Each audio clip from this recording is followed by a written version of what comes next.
This is the 17th lesson in a big series where I'm teaching deep dive video tutorials on the top 25 jazz standards for guitar players. There is a link to a playlist of this entire series in the description. The song we're learning today in this video is Someday My Prince Will Come.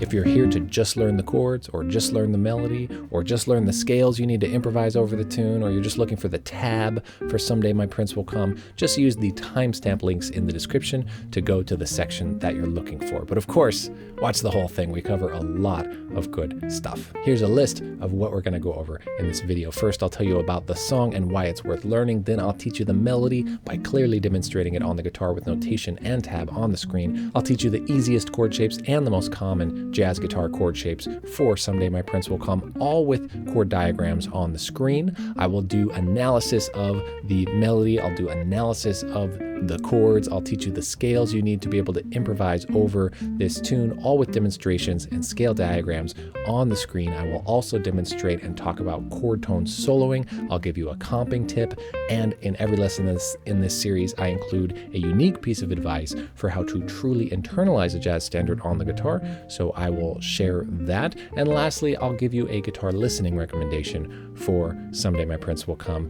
You can access and download the learning resources from this whole lesson series and from my other lessons on YouTube by becoming a premium supporter. There's a link in the top of the description to join. You'll get PDFs of the chord progression lead sheet, the scale breakdown sheets for soloing, the scale diagrams, the chord shape diagrams, and a custom-made backing track with me comping. And that's just for the videos in this series. I have other PDFs and downloads for other videos on my channel as well. You'll get everything in this jazz series except for the melody if the tune is not public domain, but you can easily learn that melody from the video with the tabs on the screen, which is why I do it that way. Just use the link in the top of the description to support and join my weekly lesson resources membership to get all of those extra resources, or go to soundguitarlessons.com/join. Someday My Prince Will Come was written in 1937 by Frank Churchill and Larry Morey for the original Disney film Snow White and the Seven Dwarfs. Though it started as a waltz in a children's movie, it eventually became a beloved jazz standard. It became solidified in the jazz world largely thanks to Miles Davis, who recorded a now iconic version of the tune in 1961. That recording featured an all-star team of John Coltrane, Hank Mobley, Wynton Kelly, Paul Chambers, and Jimmy Cobb. And from that moment, the tune became a staple for serious jazz players. It's a 3/4 waltz, which already gives it a unique feel, and it is harmonically rich, full of 2/5s, modulations, chromatic chords, chord inversions, and a beautifully crafted and balanced 32-bar ABAC form, making it a great tune to study for both harmony, phrasing, and the 3/4 time feel. Someday My Prince Will Come is still called often at jam sessions and gigs, and it's a great tune to have in your back pocket if you want to show that you can handle more than just jazz lines over a 4/4 groove. It also is a great tune to make sure you can play over a dominant 7 sharp 5 chord, which is the second chord of the tune and is a featured sound in this song. Let's dig in and learn the melody. So here's the lead sheet. Let's take a look at it here. I like to just see what's the range. Oh, we got a high note there. It's actually a big range. We have this low F here and this very high C here. So big range. We have a few chromatic notes. I like to look how much is it in one key. It's very much in B flat. But I want to look at things thematically here and just say one thing about what's happening with some of the non-chord tones. So look at how this phrase here and this phrase here are so thematic, right? So think of this for your improvisations, or if you are a composer or songwriter, just how intentional it is that these two statements are siblings of each other, we could say. And then let's say it again, but up a register. And then, so that is theme A, and then here is theme B.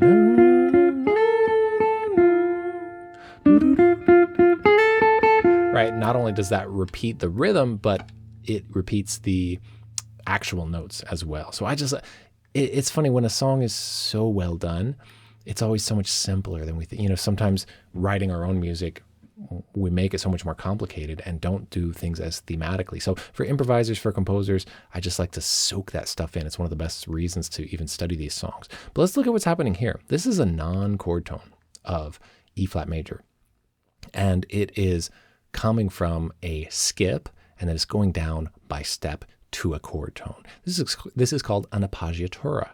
Not an arpeggio, an appoggiatura. It means a non-chord tone that is skipped to and then coming down. It's a classical theory analysis, composition analysis term, like a passing tone. I often will call something that is outside, not passing through, an approach tone. There's all kinds of non-chord tones. But this is really a very cool note on this chord. It's the sharp 11, technically a non-chord tone, and then landing on the third as a chord tone. Well, it's doing the exact same thing here. It's coming down from the same type, the same leap, going up to a non-chord tone, landing on a chord tone. So an appoggiatura there as well. So a little vocabulary term, and listening for how that feels. It has a very specific emotional pull to it when a non-chord tone hits at a certain time. Oh, and an appoggiatura has to land on a strong beat. It's a non-chord tone on a strong beat and then resolving. So, right? That's giving us that tension there. Okay, and we have this chromatic note here, but that is harmonized here. That is a chord tone of this. This is a chromatic note, and we can just think of it as a neighbor tone, passing tone, approach tone, kind of doing a semi kind of enclosure type thing around this, right? So that's what we're doing. We're dancing around these notes. This is right below this note, but it goes above and then lands. This is right below this note and it goes above and then lands. So just a couple things worth pointing out. This melody section here is often sung or played differently than this, but this is the version of it that I think fits the best and sounds the best, especially with the harmony that we're using here, which I got from the original score. So that's always what I like to do when possible. And that's what I'm doing with everything in this series, is trying to go to the source, give you as accurate as I can. And I shouldn't say accurate necessarily, because I am a believer of who cares? I'm a believer of who cares? I'm a believer of, did you play it wrong? No, you just played it differently. Even if you didn't know it was supposed, even if it's just a different version, and then things mutate and adapt over time, and you learn it one way, you learn it wrong, you play it, I love that. That's great. That's how things evolve. So I don't mean to ever sound like this is right. Like, who cares? Someone's going to play a different chord at a different spot. Maybe they did it on purpose. Maybe they didn't. Maybe you like the sound of it. Maybe you don't, whatever. But I am trying to at least study up on what's a solid version that I can recommend to everyone and that I can internalize myself for these tunes. And then you can adapt them and do different things later. So let's learn the melody with demonstration and tabs on the screen. Now I will play the melody with guitar tab and notation on the screen. I encourage you to practice along with this demonstration as you are working on the melody. Here it is at 115 beats per minute.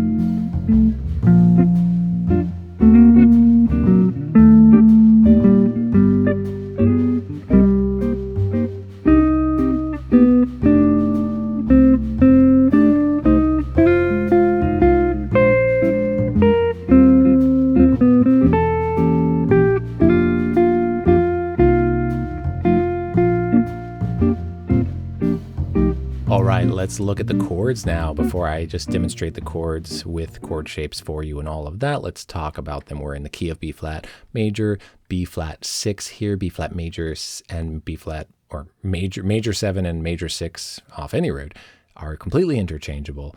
I'll play between major 7 and major 6 all the time. I'll do this kind of thing where I'll play this major 7 shape and then go to this. That's kind of a fun, one's major 6, 9, and one is major 7. So major 7 and major 6 anytime. And they have different sounds. So you start to get used to when you want one and when you want the other. So here's E flat major 6 versus here's E flat major 7. So whatever, right? A lot of chord symbols are not meant to be giving us every piece of information. It is intentionally a shorthand, right? Otherwise, it would be written out notes in chords like classical music, right? So it's a suggestion in a lot of ways. So this chord here has this A in it, which is the sharp 11 of this chord. So I very much could, and in some, I may very likely at other times if I'm writing this out say, yeah, that chord is E flat major 7 sharp 11, because that chord, that note adds to it, and it sounds really cool if you play the sharp 11. So I actually often will play the sharp 11 there in that chord, but I like to also keep chords as simple as possible, and just know that you can add that. Now, how do you know you can add that if the melody is not there? Well, that is because this is the 4 chord of the key. So this is the key of B flat. This is the 3 chord as dominant 7 sharp 5. We'll talk about that in a second. This is the 4 chord. The major 4 chord of a major key always has a sharp 11 available to it. You can play sharp 11 even on just like a 4 triad, major triad. It's just because of how the scale is structured. It's just, that's where those things come from. You play the root off the 4 and you play a major scale. That's a Lydian mode, and the Lydian mode has a sharp 4, sharp 11. So a lot of information there, but the point is, that's a cool thing to keep in mind, the sharp 11 there. And then we have this chord here, which you can think of as the 5 of 2, or just G. It's pointing to here. It's pointing to resolve to here. I will play a flat 13 chord shape for this very often. And one of the comments I get on the channel all the time is people saying, hey, you played sharp 5. You played G7 sharp 5. I'm like, no, I played G7 flat 13, which means the 5 is natural still. And that is an interpretation of a flat 9 chord symbol. Again, the chord symbol is just a suggestion. You can think of a lot of ways that the chord symbol is pretty much trying to tell you, yes, what the essential chord tones are, but also suggesting what scale it comes from. And that this is telling us it comes from C harmonic minor, which we will talk about in the improvisation section in a minute. So, okay, lots going on here. Now we go to the 3 chord with the dominant 7 sharp 5. A lot of tunes have kind of a moment in it that I think, wow, for this alone, in terms of, yes, you love the song, you want to play the song for the sake of the music, but also for the sake of study, there are songs where like, oh, this song is worth working on just to get dominant 7 sharp 5 down, because it's just this second chord. It's the quintessential sound of this. It's so important to be able to play over, and you'll see how we can also ignore it later, but if you want to nail it, this is just a great tune to have in your repertoire to master this. Then when it comes up in anything else, you can master it as well. So this is tricky. We'll talk about it in the scales section, but there are 2 scales that this can come from, and it is a really tricky one to figure out how to improvise over. More on that soon. Now we have slash chords here. So this means that it's B flat major 7 over D. So D is in the bass. It's only there.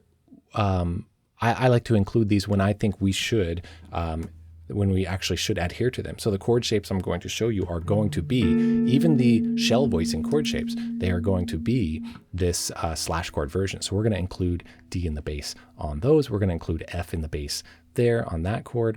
And this dominant 7 chord here. This is so cool. The reason there is a bass movement is so it can move melodically, right? So D, down a half step, down a half step. It's so there's actually melody happening in the bass. Now this is interesting. And there's so much to talk about with this tune. This is interesting because this C sharp diminished 7, that's what the little circle means, diminished. Well, this A as the melody note there makes it actually an A dominant 7 flat 9. Right? If you add A to this chord, it's an A dominant 7 flat 9. So it's not purely this diminished chord, though that's happening and moving chromatically like that. But if you think of it as A, then we really have this sound that is B flat, A7, like as if it's going to go to a D, but then it doesn't. So, and then it goes to this 2-5 over here. So you don't have to think of that as A7. I'm just pointing out that that melody note is not a chord tone of a pure C sharp diminished 7. So it's one of the reasons I love doing chord melodies. Like I played a chord melody of this at the beginning of the video.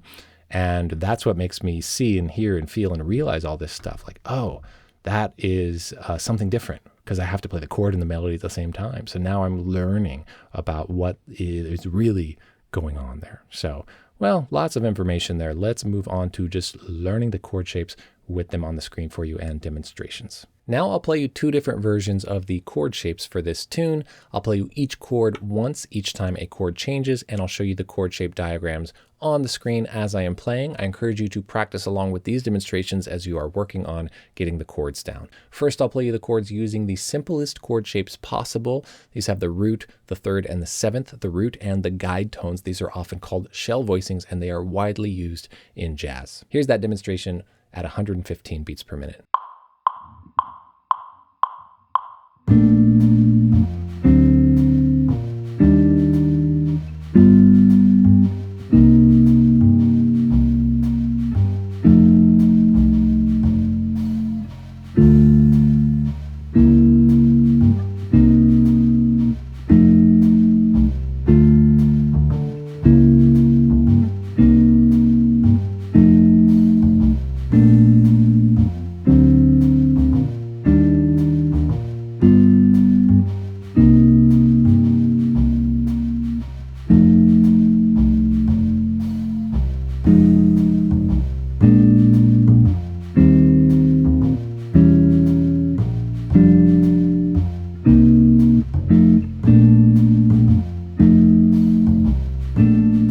Now I'll play you the more common jazz guitar chord shapes for Someday My Prince Will Come.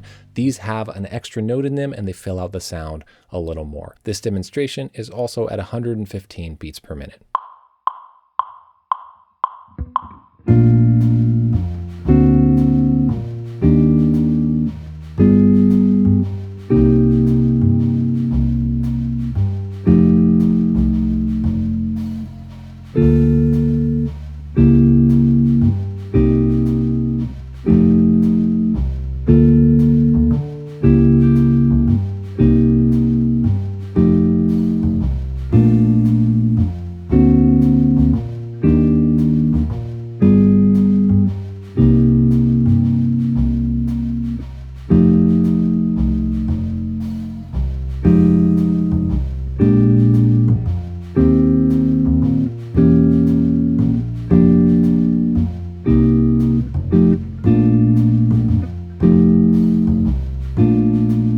So here's your comping tip for this lesson. I want you to have a simple go-to backdrop for a comping feel in a 3/4 jazz waltz like this. 3/4 can get us really hung up if we haven't practiced it much. Everything is in 4/4 so often that 3/4 can throw us off. So let's have a really nice jazz waltz feel just at our fingertips, and then you can get weird with it and come back to that. Comping tip earlier in the series, I was saying repeat a rhythmic motif or idea as something to play cohesively, and no matter what happens, if you come back to that, it's going to sound really grounded. So for this, I recommend 1 and 3, 1 and 3, 1 and 3, 1 and 3, 1.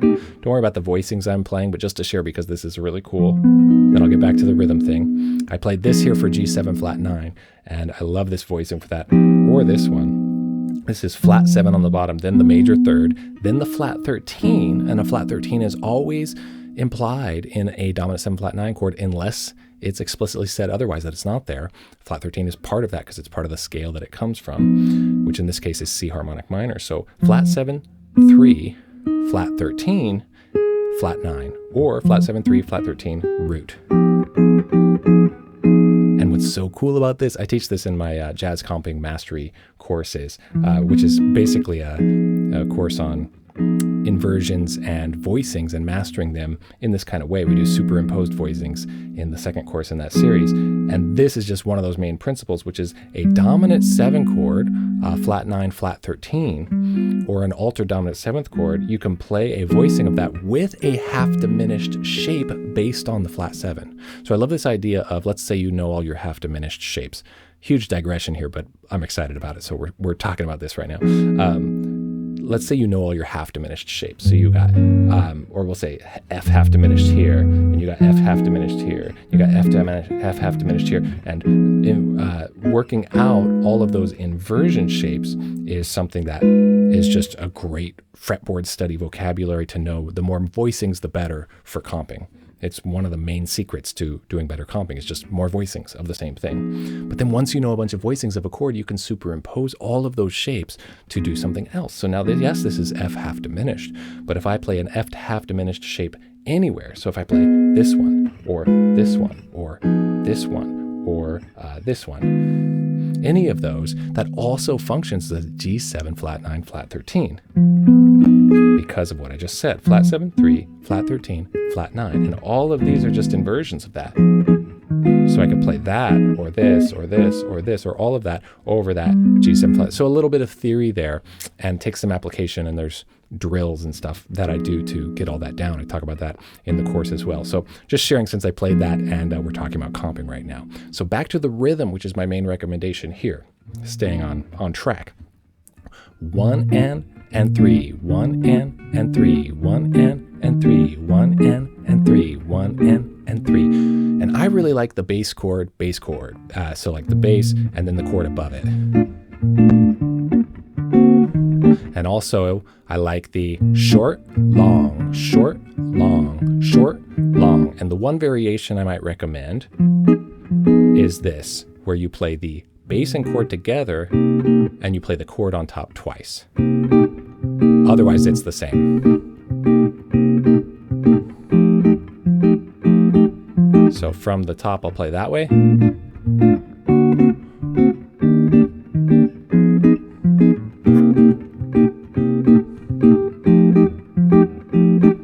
And of course, mixing it up is where it really comes together.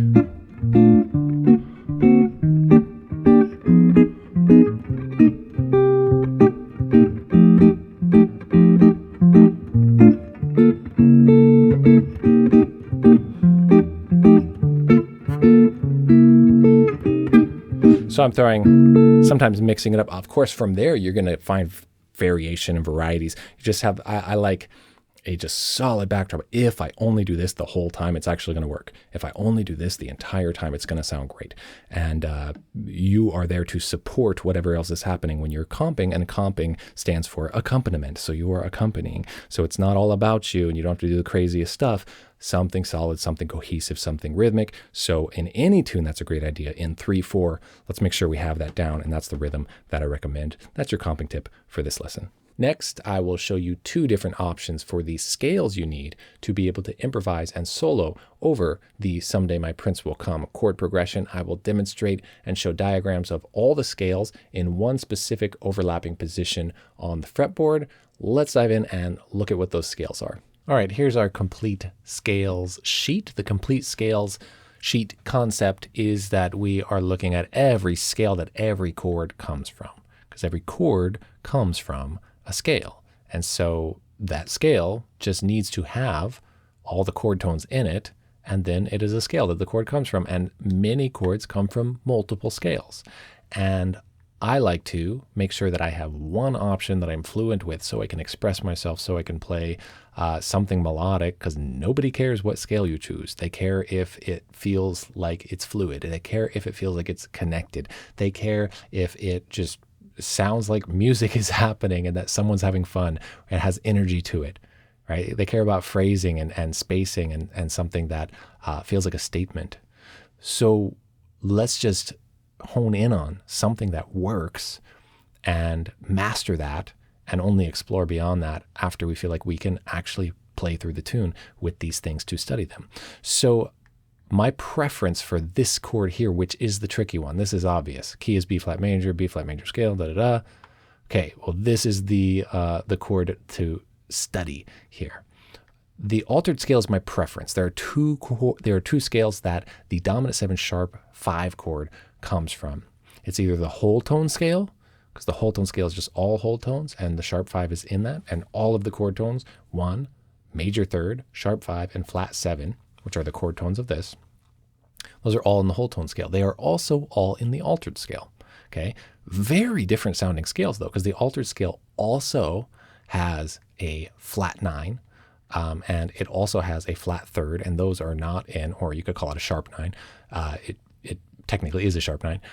Those are not in the whole tone scale. So You could play either of those. My preference is to choose one or the other. I usually choose one by a lot of playing and listening, kind of what sounds best and sounds right to me about what's connected, has more common tones with the parent scale or the key center scale, and also by listening and transcribing what masters have played and to kind of see what are they hearing, what's fitting for them.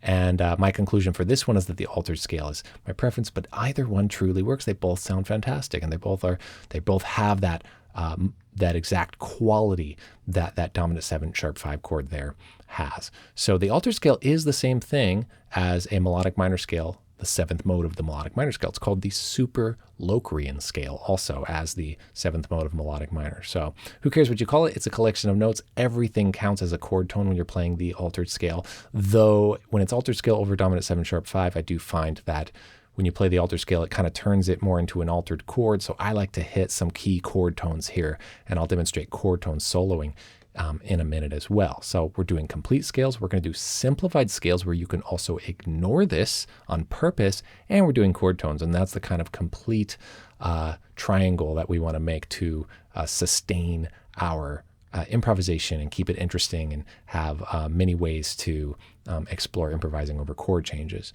So that's that. A lot to say about it. Here's what's been happening throughout this whole series. We have dominant 7 sharp 9. It also has a flat 13 in it. This is implying that it's the 5 of a minor key, and it's coming from the harmonic minor scale. That is happening in, I think, almost, not exactly, but truly almost every single tune in this series.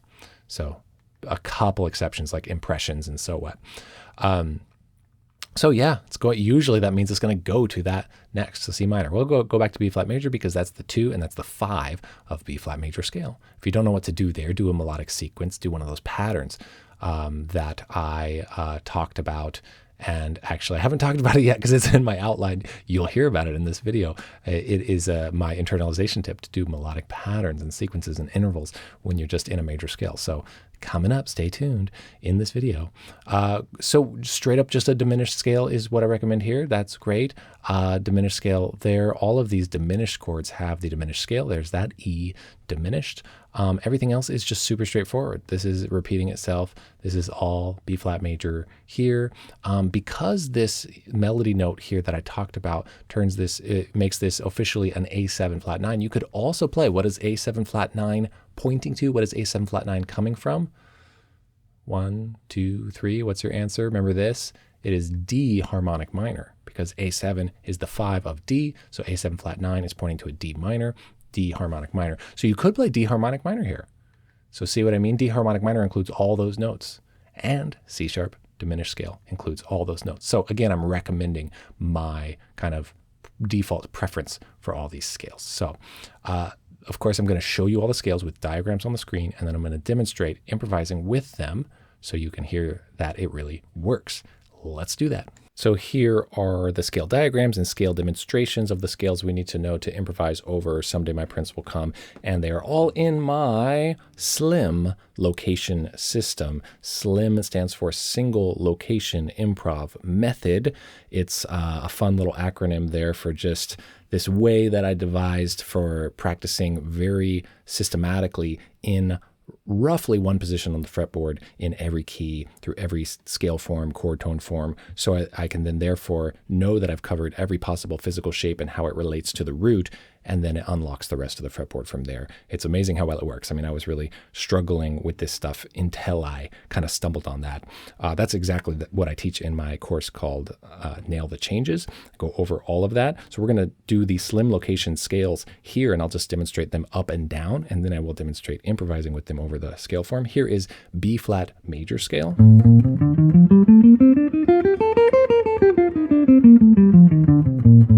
Here is the D altered scale. This is the same thing as E flat melodic minor. And some people explicitly just think melodic minor up a half step and don't even ever worry about thinking of the altered root. But you can think of it either way, just a collection of notes that works. And cool fact here about the altered scale, every single scale note of the altered scale is a chord tone, every single one. It's a dissonant chord to play over an altered chord, and when we use that, it's supposed to be dissonant, but every single scale note is a chord tone. Pretty cool. So play it up and down one more time.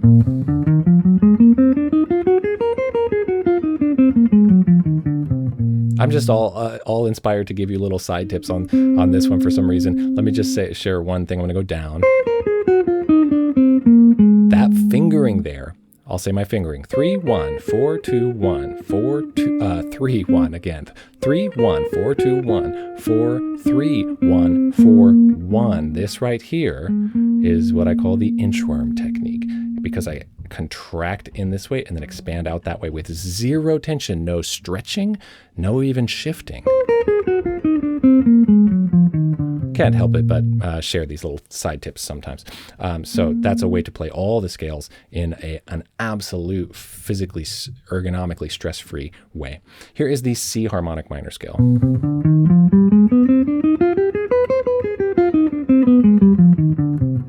Okay, just a couple more scales. We have the C sharp diminished scale next.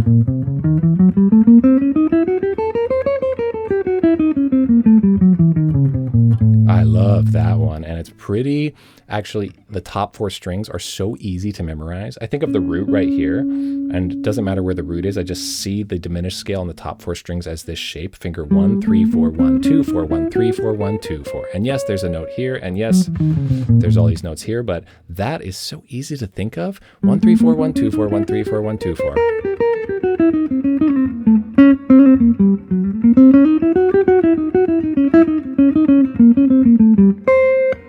So even if diminished scale feels, if you want to just try to switch to that at the right time, if you're right in that position there, to get a little bit of that sound, it can level up your playing a little bit if you're looking for some exploring beyond what you've been playing and you haven't been using that. So here is the E flat major scale.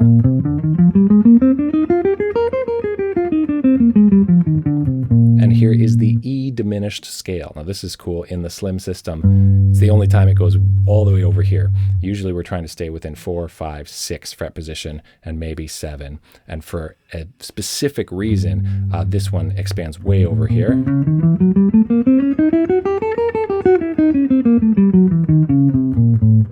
The reason is that everything is derived from being able to play the major scales in the 4th, 5th, and 6th position, the major scales. And then from the major scales, we base any other scale or mode off of the direction and position that the major scale comes from. So again, just in a side tip mood here, but those are all your scale diagrams and demonstrations that we need for this tune. Now let me demonstrate improvising strictly with those scales in those positions over this tune.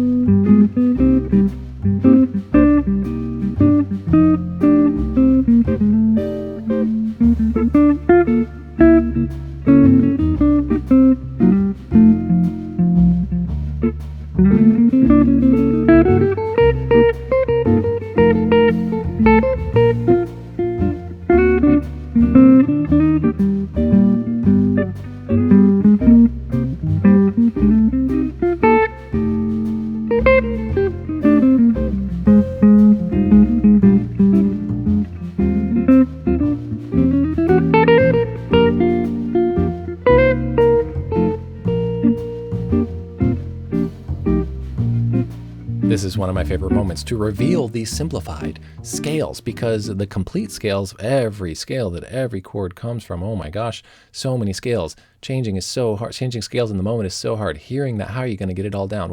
Well, you will. This is very possible for anyone, I promise. I promise that when I tried to change scales on the fly, measure by measure, when I first tried to do that, it literally felt impossible. I felt like, oh, there's no way in the world that I literally don't have what it takes to do this. Somehow, I don't know how or why, I think I'm just stubborn perhaps, I just kept pursuing it, and eventually it became natural feeling, and I promise anyone can do it.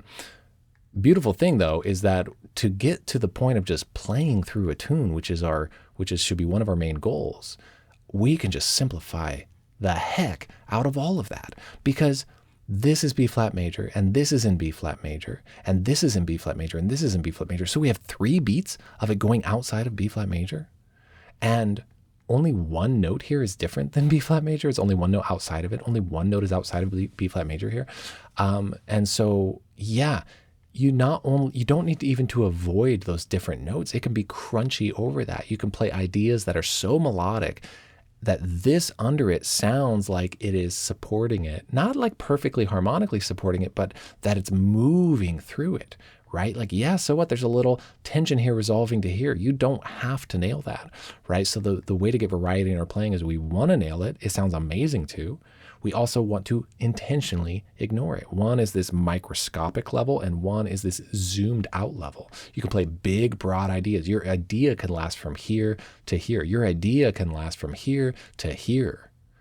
Your idea can be these 8 measures and then another idea, 8 measures, another idea, 8 measures, simple stuff, all B flat major. It's going to sound fantastic, right? And in your laboratory of studying and practicing, you can get into the exact details of chord tones and targeting. It doesn't always have to be that though, right? So get into this idea of these big broad strokes and don't worry about it sounding like how you want to sound. But I promise if you worked on all of the details, every chord tone, targeting, enclosures, every licks, everything everyone says to do, my complete scales chart, and you can do it.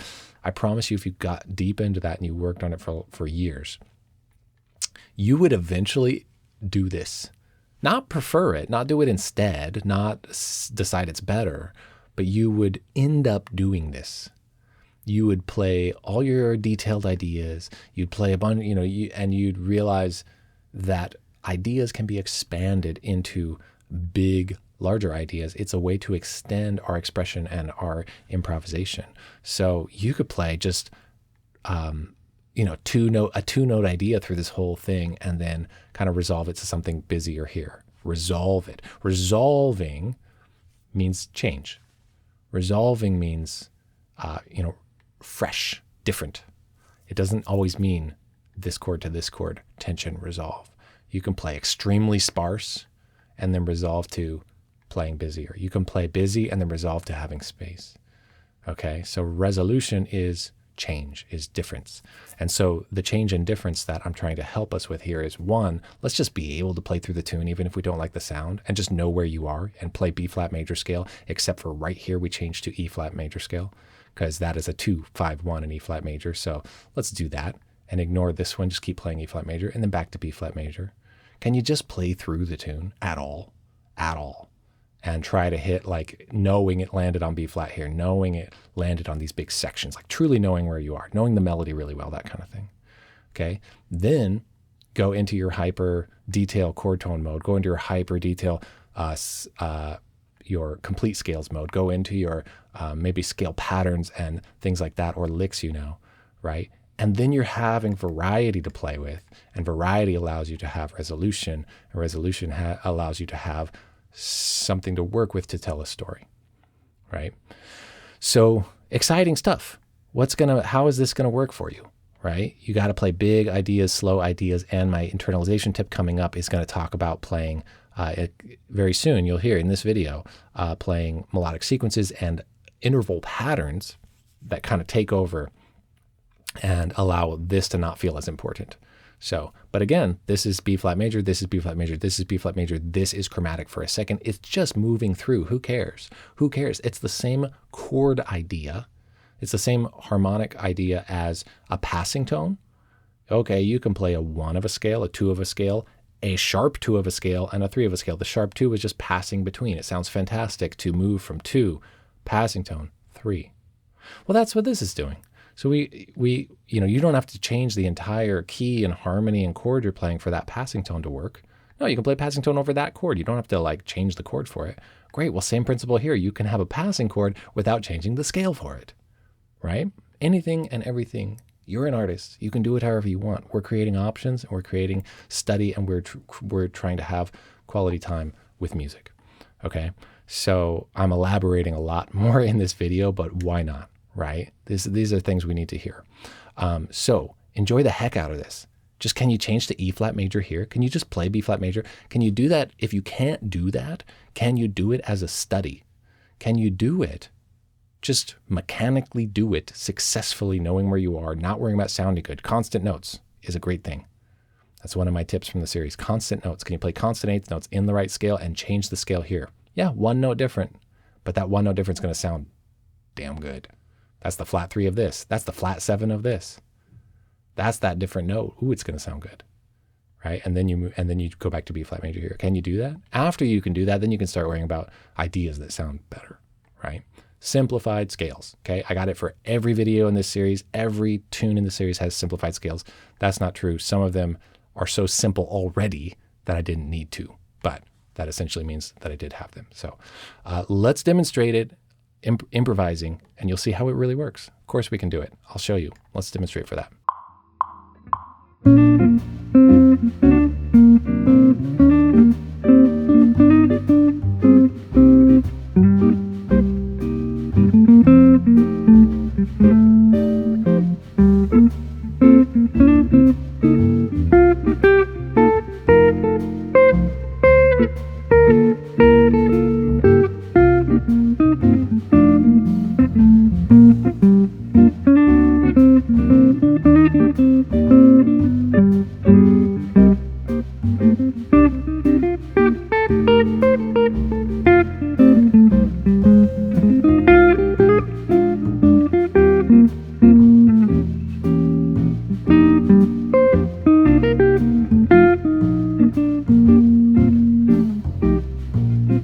So I'm going to demonstrate chord tone soloing, just only chord tones, the 1, 3, 5, not extensions either, the core chord tones, 1, 3, 5, 7 or 1, 3, 5, 6 of every chord, and truly improvising with that in a very specific position. I'm choosing specific shapes for it, all overlapping so I can connect them. This is the game changer for me. And this is the huge premise of my course, Nail the Changes, that I mentioned earlier. It's the backdrop of everything harmonically, and then everything else can kind of connect and make sense to that. So I want to show this featured chord here, this D7 sharp 5, and how I outline the chord tones for it. I play the root here and the third here. Specifically, I would like to not have to do that because I'm all about the ergonomic shapes where we don't have to reach and stretch. Here's that altered scale. But the premise is we have the scales that fit in very specific places, and then the chord tones have to come from those scales. So here is the altered scale. Oh, well, that means that this is the root and this is the third from that scale. And the reason I like this is that it's methodical and thorough, and just we have an answer, right? How often it's like, oh, should I play it here? Should I play it here? Should I do it here? Well, we should know how to do it in all those places. And to do that, we do it in every key here. And to do it here, we have this one scale. There's one right answer. For my system, for this, you can do it however you want. I'm just sharing, right? I'm just sharing what works for me. Here's the root, here's the third, here's the sharp 5, here's the flat 7, here's the root, here's the third, sharp 5, flat 7. Flat 7, sharp 5.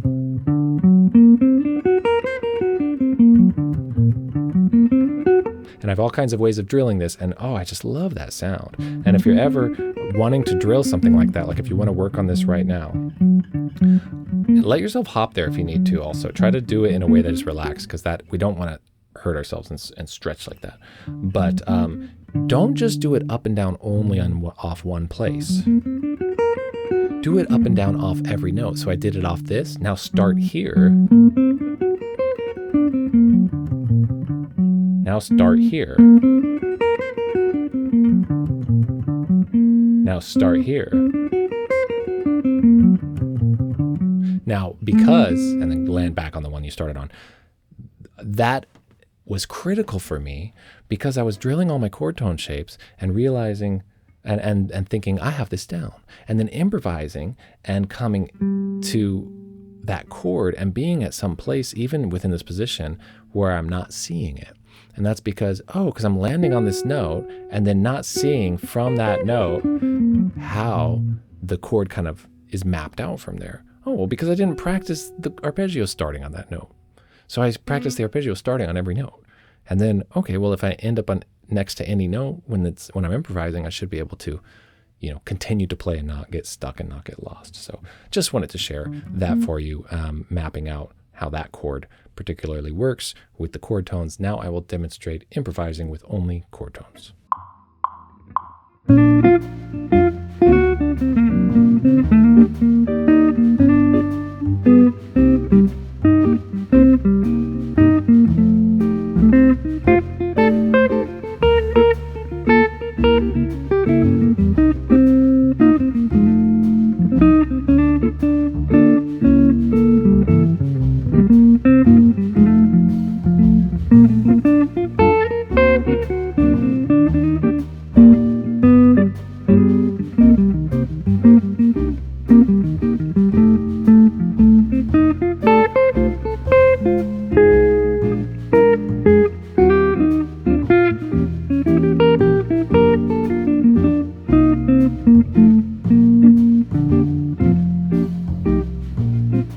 For every video in this series, I have a segment called the Internalization Tip. This is something deeper that we can work on to enhance our musicianship and internalize a tune, not just feel like we're a monkey pressing buttons, but to express ourselves musically. And this usually entails deep drills, something quite challenging to practice. And in this video, I want to recommend that we take the parent scale, the key center of a tune. So in this case, it would be B flat. And of course, we have to know that scale well. And what I'm going to show you here is the secret, one of the secrets to allowing our simplified scales approach, because sometimes the simplified scales can be, how is that possible? You could ignore all that harmonic motion and just play the simplest scale. Well, I've found that scale patterns and intervals and sequences, such as something as simple as being able to do that through your key center of a tune in as many intervals as possible. So that was melodic thirds, up a third, and then down to the next note, and up a third, down to the next note, up a third. You want to be able to do that in as many intervals as possible, whatever you like the sound of. Here's sixths. You want to be able to do it harmonically.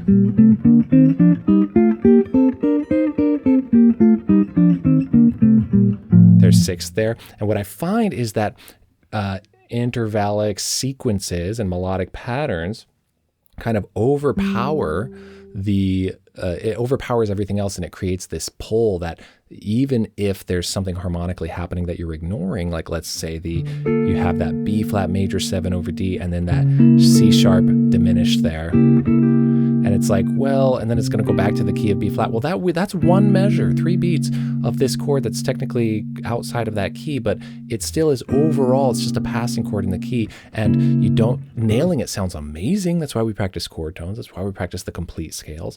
But also ignoring it sounds amazing. And if you use intervallic patterns,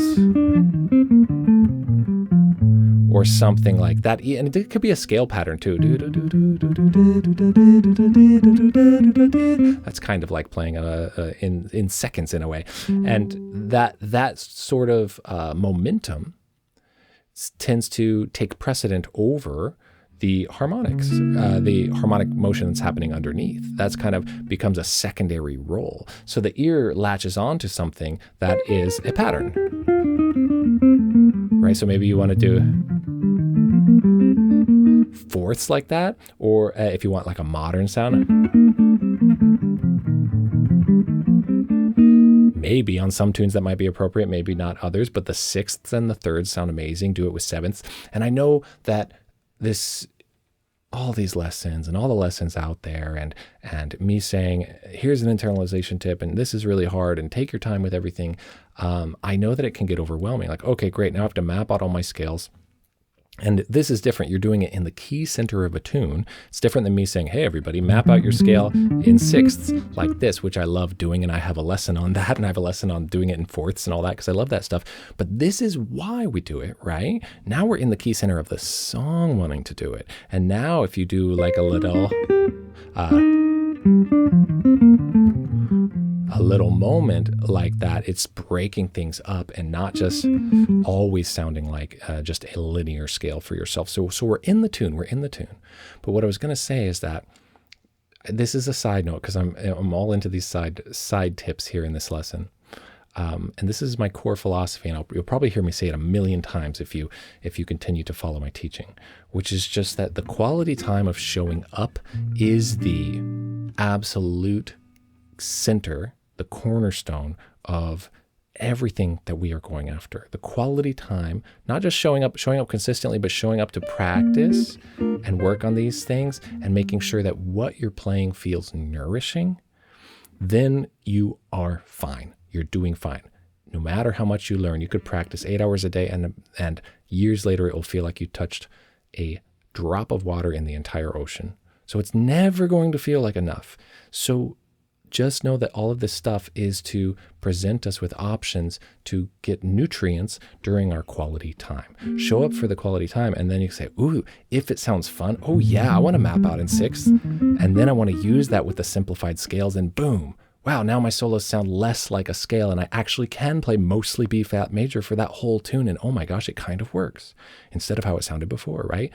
So maybe that's the thing to do in the moment, but maybe it's not. It doesn't really matter so long as you're doing something that feels stimulating to you and inspiring and right, and let yourself go on tangents and let yourself watch that other video and get inspired by something else. As long as you're showing up and doing the real, your learning only happens when you're actually practicing. Okay, so that was actually a number of things. We got our intervals that we want to work on. And then my side tip on, hey, it's all good. It's all good as long as you show up and you focus on it being quality time. Think of it like family time. Does it really matter if you go to the picnic or if you go to the Ferris wheel or if you go to this or that? No. Yeah, those things can be fun memories, but what matters is that you're doing the family time day or whatever. That's my analogy, right? The quality time. The details matter so much less than that, okay? So do you need to work on those melodic patterns to break up your scales? Then great, that was for you. Do you not need to? And you're like, nah, I'm going to work on the voicings. We talk, I'm going to work on mapping out this voicing everywhere from earlier in the lesson. Great, do that. You don't need to do it all. I don't do it all. It only seems like I know a lot because I'm teaching you what I do know. But there's so much I don't know. And I'm stressed about it too, just like you and just like everyone else. So I just focus on the quality time and let it add up and have fun.